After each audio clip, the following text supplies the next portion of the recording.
Taste the Daily.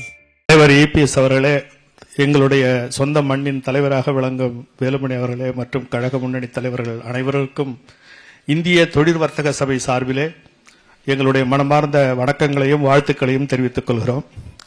இதுபோன்று தொழில் அமைப்புகளை கூப்பிட்டு, விவசாய அமைப்புகளை கூப்பிட்டு அவர்களுடைய கருத்துக்களை கேட்டு, உங்களுடைய கருத்துக்களை கலந்து ஆலோசித்து அதற்கு தகுந்த மாதிரி நாங்கள் ஆட்சிக்கு வந்தால் இதையெல்லாம் செய்வோம் என்று சொல்வது எங்களுக்கு மிகவும் பெருமையாகவும் சந்தோஷமாகவும் இருக்கிறது.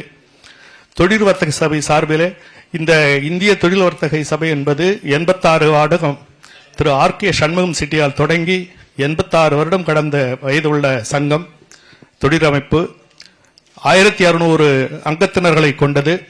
அனைத்து அசோசியேஷனும் எங்களுடைய சேம்பரில் தான் இணைத்துள்ளார்கள்.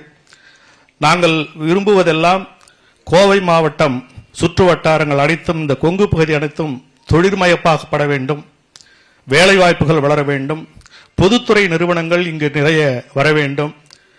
முதலீடு, வெளிநாட்டு முதலீடுகள் எல்லாம் சென்னையிலே தான் முதலீடு செய்து கொண்டிருக்கிறார்கள். அதற்கு பிறகு கோவை பகுதியிலே வந்தால் இந்த கோவை பகுதி, கொங்கு மண்டலம் மிக வளர்ச்சி அடையும் என்பதை தலைவர் அவர்களுக்கு இந்த நேரத்தில் நாங்கள் கூறிக்கொள்கிறோம். இந்த கொங்கு மண்டலம் வளர்ந்ததெல்லாம் எங்களுடைய சொந்த முயற்சியினால்தான் வளர்ந்தது என்பது எல்லோருக்கும் அறியும். அண்ணன் வேலுமணிக்கு தெரியும், மற்றவர்கள் அனைவரும் அறிவார்கள்.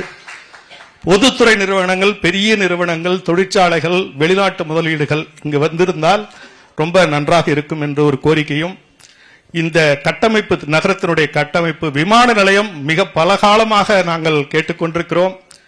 இதை விரிவாக்கம் செய்வதிலும் மற்ற கட்டமைப்புகளையும், ரயில்வே ஸ்டேஷன் அதே மாதிரி போத்தனூர், கோயம்புத்தூர், வட கோயம்புத்தூர், இந்த மூன்றும் பல சிக்கல்களிலே. இப்ப போன வாரம் கூட நாங்கள் சேலத்தில் இந்த ரயில்வே கூட்டத்தில் போய் சொன்னோம்.